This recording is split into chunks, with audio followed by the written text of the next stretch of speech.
We were running out of time to prepare. Soon, one of us was going to have to face off against a karate champion in a real kumite. Now, we're headed back to Naha City to immerse ourselves in the sport's warrior origins. The man who will train us is a 9th degree Gojo-Ryu black belt, Higaonna Sensei. He would take us beyond the sport of karate and reveal its deadliest techniques. Sensei, can we join your dojo?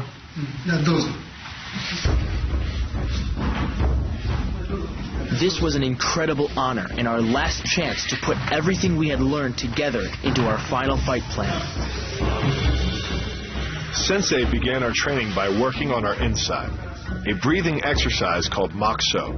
The goal is to focus the mind before training. He explained that the balance of the hard external and the soft internal is essential to the practice of karate.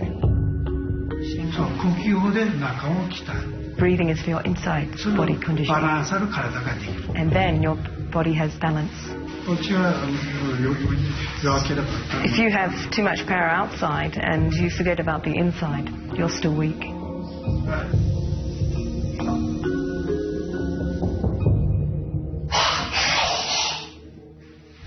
But it wasn't just breathing exercises.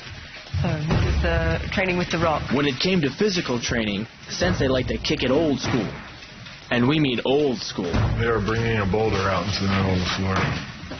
Sink. When America was still just a British colony, karate fighters were here, toughening their hands on rocks, just like these. In every village there was a rock for training with. And then back of the hand. From the look of it, it may have even been this rock.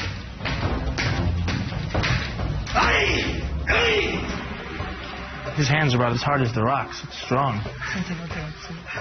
Very impressive. He says he practices every day. I can see that.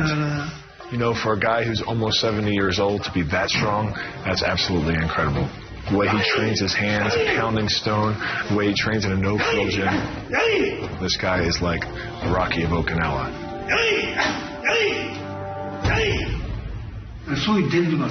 This is a tradition. We exercised our shoulders and back muscles with a 15-pound weighted lever designed to strengthen the critical muscles around our joints. Next, we tossed around stone weights to develop our grip and coordination. To strengthen their fingers, karatekas worked out with bamboo stalks. Our goal was to stab our hands all the way through a bundle of bamboo reeds.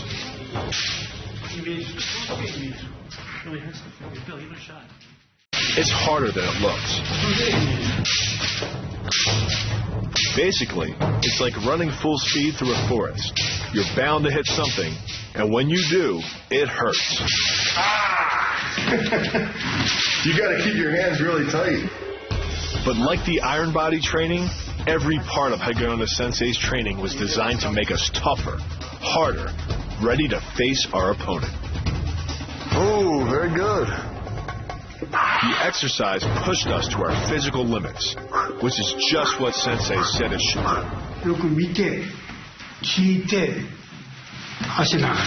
So look, listen, sweat.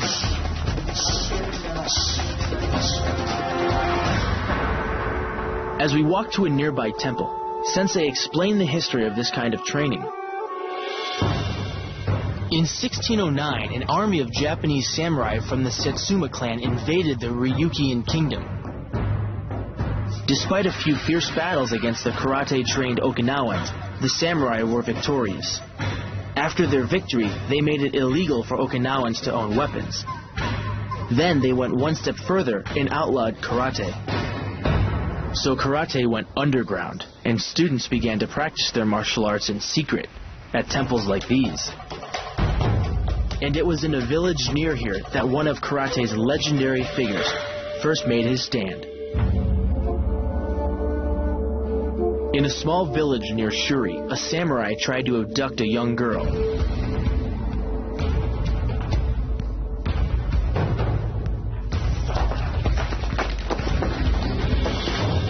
A local warrior named Kosaku Matsumori saw the trouble and came to her rescue.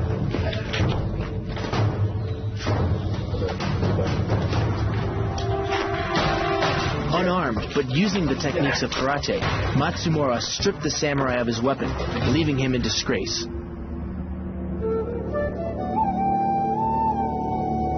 For his skill and bravery, Matsumura became the patron saint of karate.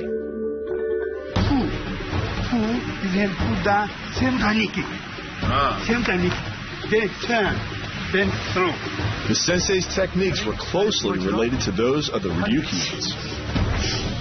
Back then, they had to kill. And that's what he was going to teach us. This wasn't karate as a sport. This was karate as warfare and self-defense.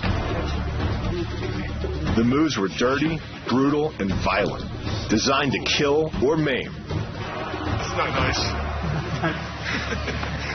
So what's happening is I'm blocking the kick and then bringing up a knee. At the same time, he doesn't want me to put it back down.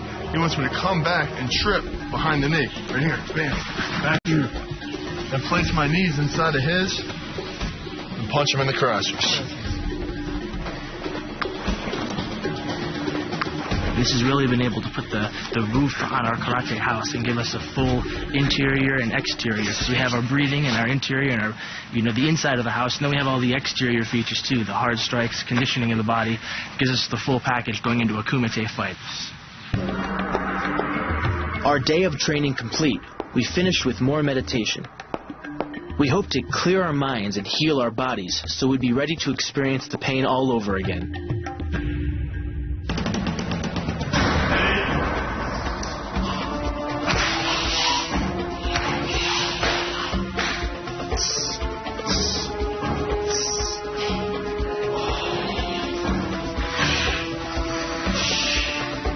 The master's conditioning was the toughest we'd ever experienced, but it was working.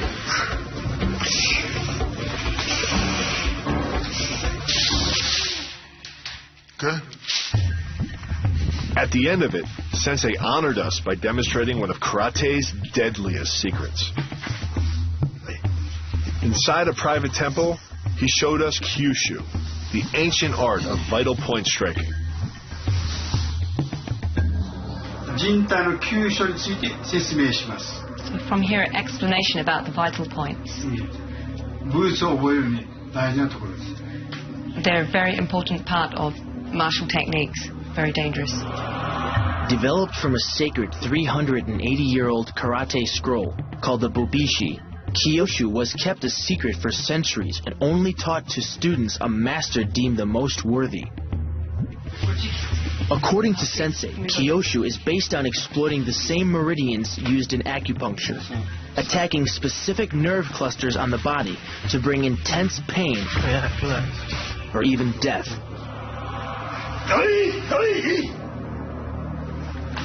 Sensei showed us how to stop a heart with a precisely aimed palm strike. When you hit, put power in your thumb. So training, you would never hit the heart because it's dangerous. It shocks the heart. Though Kyushu is based on the Eastern idea of energy fields in the body, there's evidence that a single strike to the heart could be deadly. In 2005, an 18-year-old hockey player died after being struck in the chest with a puck. About the same force as one of the master's palm strikes. Same hand. Same hand. Yes, same hand. If you actually hit somebody with this move repeatedly, there's a really good chance they're never going to get up again. So taking it into a kumite isn't a great idea, but learning it, I feel kind of honored. We had come to the heart of karate, not as a sport, but as a true martial art. Sensei had revealed that karate was the ultimate expression of the warrior spirit of the Okinawan people. It was time for one of us to put that spirit to the final test. But before we left, Hageona Sensei honored us with some final words of wisdom. You yourself. To trust yourself. I can. I cannot know. I can. I can. And forward, backward. But if you win, if you lose, it's all part of your training. It's all learning experience. Be careful and do your best. Good luck. Thank you, Sensei. It was solid advice. Tomorrow, we'd have a chance to put it and all our training to the ultimate test, because one of us is going to face off against a champion in a full-on Kumite showdown.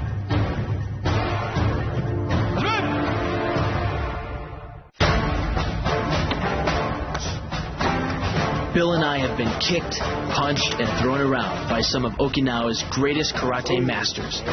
Now, it's time to take what we've learned into the ring for the ultimate test. We grabbed our gear and headed back to the Budokan in downtown Naha to face our Kumite. As we entered, our opponent, Masaki Shimajiri, was sparring with a partner. The sensei was waiting to see which one of us was going to step up to the plate. I'll tell you, I feel like through all my training, I really picked this stuff up quick. I felt like the senseis were right there with me, and they thought I picked it up. What do you think? You feeling it, huh? I'm feeling it. I feel like I got everything I needed through the training. I feel like I'm strong. I feel like I'm ready. So, if you don't mind. Hey, if you're feeling it, I'm all down, man. Do it. Makes us proud.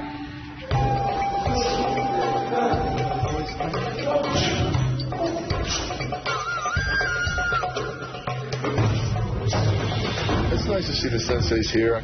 I could see in their eyes that they were proud that we would step this far into their culture and their history and go ahead and take a challenge like this, take a challenge against one of their black belts. I was ready.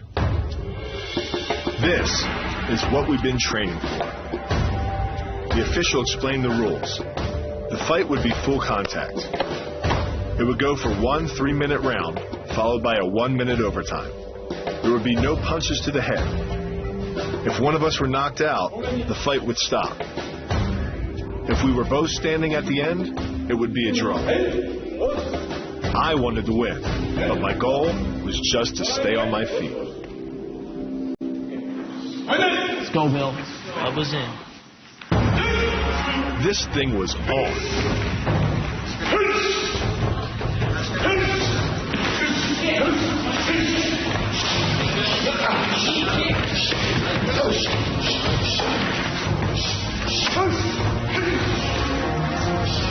He hit me hard with a full force straight punch to the chest. No gloves to pad his knuckles. I could feel my ribs compress. Keep pushing forward, Bill. Punch. Hands up, punch. Punch, punch, kick. Bill was taking incredible punishment. Shimajiri weighs almost 230 pounds. Each of his punches were landing with the force of a bowling ball being dropped from a tabletop. This was brutal.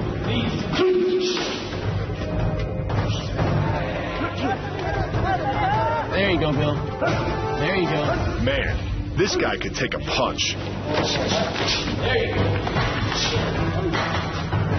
Finally, he got off balance, and I sent him to the mat. He bounced back up and came right back at me.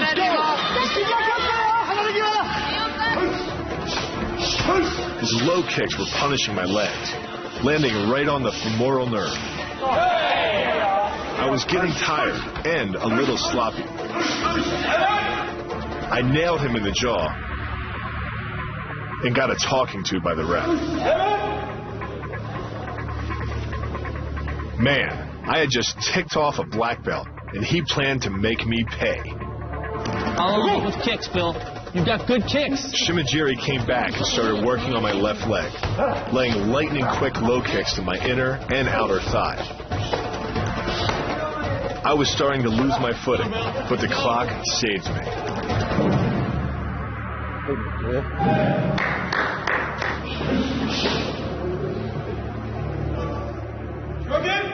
But then, the ref signaled for a 1-minute overtime. 1 minute. Last 1 minute. Okay? The amount of energy a 3-minute full contact fight takes is incredible. Imagine a single play in football that went 3 minutes. I didn't have a whole lot left, but I leaned in and tried to land as many surete punches Again, push away, kick. and knee strikes as I could before I dropped. Good, lift it up. Knee, right now, knee. Yes. This wasn't about style anymore. It was about survival. Yes, that's what I want to see. Go, back in. Again. Punch, punch, kick. Mix up your ranges and your levels, Bill. No way I was going to stop now. Finish it up, Bill. Finish strong. Finish strong. Right now. Let's go. Come on. Get back in there. Finish. Knee, kick. Let's go. We're almost there, Bill. We're almost there. Shimajiri came back with a vengeance. I didn't think I could take it. 5 seconds. Go. 5 seconds. Get in there, Bill. Come on. Let's go. Let's go.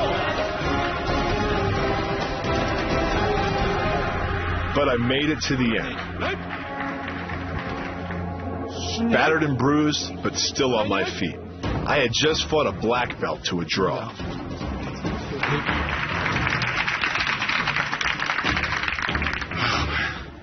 He hits hard. Man, am I tired. You know, I'm not a high kicker, he knew it, but I laid some low kicks in. Some nice punches. So he's gonna be hurting tonight. A little bit of blood. Never hurt nobody. Come on, people. You know you love it.